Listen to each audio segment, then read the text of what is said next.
I hid in the bushes and filmed through an open window as my cheating wife entertained herself with two men and another woman. But as I focused on capturing every damning detail, I heard a suspicious rustle nearby. My pulse spiked. Without hesitation, I slipped away from my hiding spot and hurried to my car. I drove fast, not stopping until I reached a dive bar 2 towns over, needing to drown the sight of her betrayal in a stiff drink. I barely had time to process what I had witnessed when a woman slid into the seat beside me. Tall, dark-haired, with fierce eyes that locked onto mine. "You were at the villa," she said flatly. My body tensed. "I don't know what you're talking about," I replied, gripping my glass. She let out a dry laugh. "I saw you sneak out. Don't worry, I'm not here to cause a scene." She took a sip of her drink, eyes fixed on the bar counter. "I'm the wife of the tall one, the bastard who was feeding your wife strawberries." I said nothing, waiting. "I need those videos," she continued, "because if you're planning revenge, we're going to burn them together." Her name was Talia, wife of Marcus, the silver-haired executive who had been rubbing strawberries on my wife's lips like they were filming some twisted commercial. She was direct, composed, and furious in a way I understood. She reached into her bag, pulled out her phone, and tapped the screen. When she turned it toward me, my stomach twisted. Screenshots. Emails. Explicit ones. Marcus wasn't just cheating. He was using company funds to finance these weekend retreats. And Alicia? She was just the latest addition to his collection. "He thinks because I married him for his money, I won't burn him to ground," she muttered. Then she turned to me, eyes sharp. "You have video?" I nodded. She didn't smile, just whispered, "Good." We drank in silence for a moment, letting the weight of betrayal settle between us. Finally, I asked, "What exactly are you planning?" She leaned in. "Marcus is about to get audited." "What?" "What he doesn't know is I'm the one who filed the anonymous financial misconduct report. The video you have? It'll make sure his board doesn't just fire him. They'll humiliate him. But I want more than that." Her gaze darkened. "I want her ruined too." My jaw tightened. "So do I." Talia's voice was steady. "I've seen how she flirts with power. How she thinks she can manipulate every man in the room. I've watched her walk into that building in those heels like she owns the place." Her lips curled into a smirk. "Let's take it all away from them. Reputation, career, social circle, everything." For the first time that night, I smiled. The next few days were eerily quiet. Alicia came home from the retreat glowing, radiating the same fake energy she always did. "How was your weekend?" she asked, kissing my cheek. I played along. "Busy," I said with a smile. "But productive." She had no idea what was coming. Talia and I moved quickly.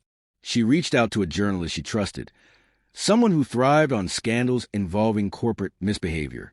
I edited the video, blurring faces just enough to avoid legal trouble, but keeping Alicia and Marcus clearly recognizable. Talia compiled documents, company accounts, hotel receipts, and explicit emails to support the case. Together, we crafted a brutal exposé. Behind the boardroom, the secret sex parties of wealthy executives. We held on to the article, waiting for the perfect moment to drop it.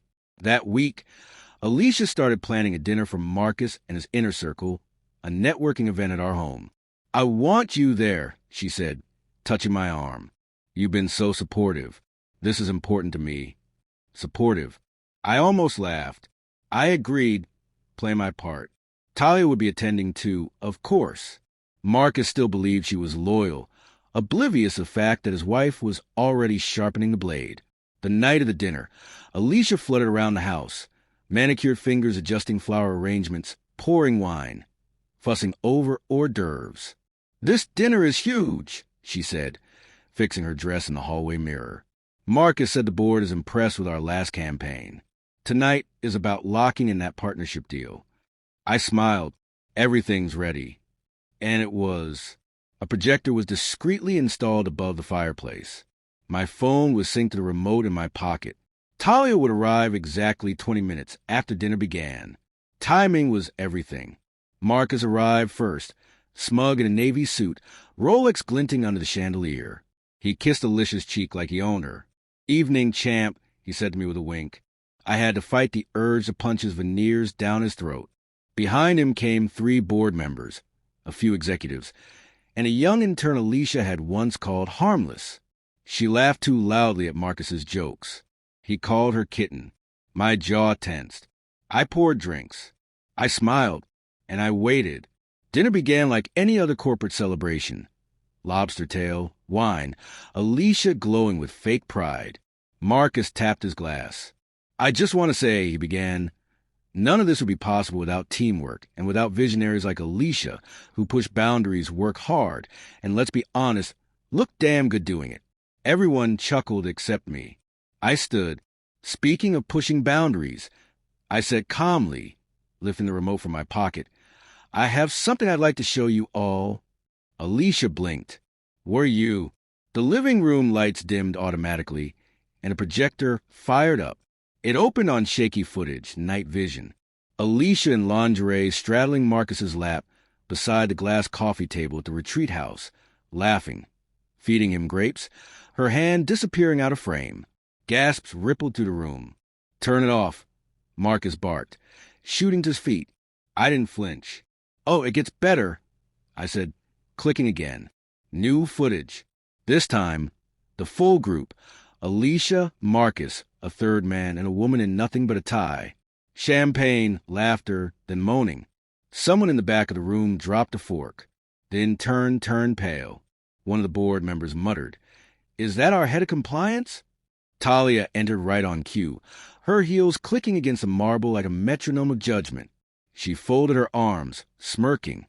"Well, now that we're all caught up," she said coldly, "I've emailed the board a package. Evidence of fund misappropriation, harassment, and repeated policy violations." Marcus turned ghost white. "You, Talia, you wouldn't dare."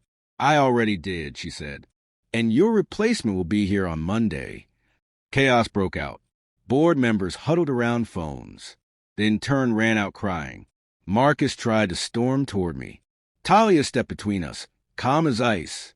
"Touch him," she said, "and you'll be dealing with criminal charges too." Alicia stood frozen. "John, I can explain," she stammered, eyes wide. "It wasn't what it looked like."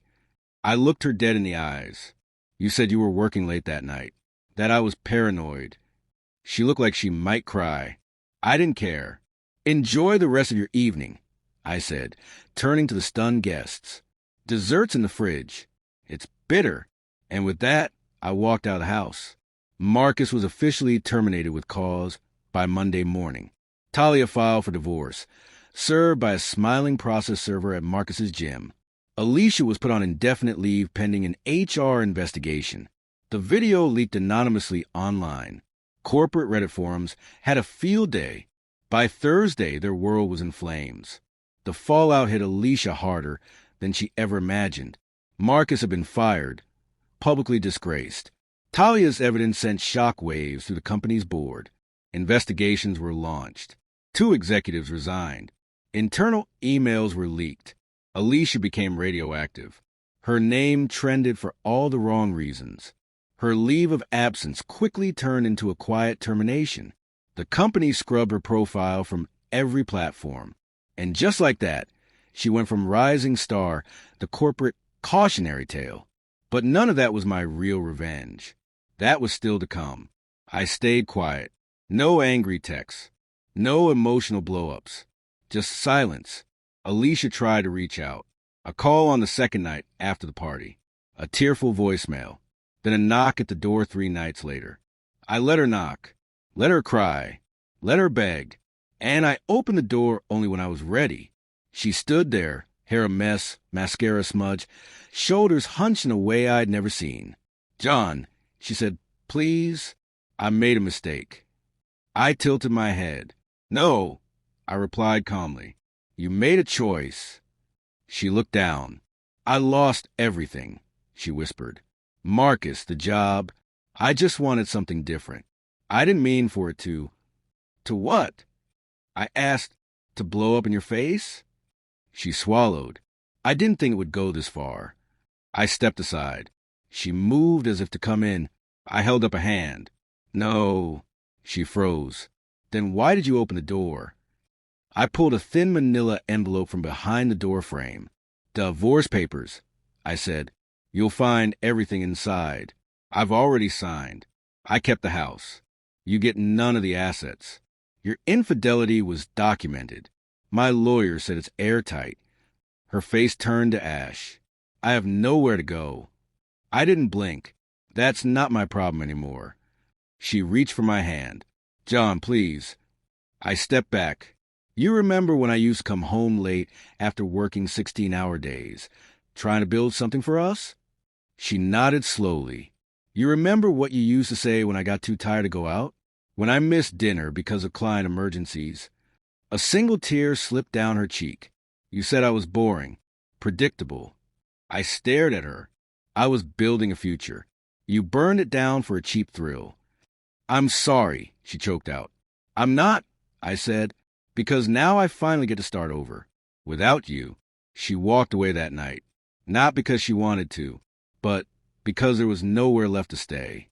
Her name was dirt in the industry. No one was returning her calls. Her friends disappeared the moment the party video went viral. As for me, I sold the house, took a 6-month sabbatical to Europe, started consulting, working fewer hours for triple the pay.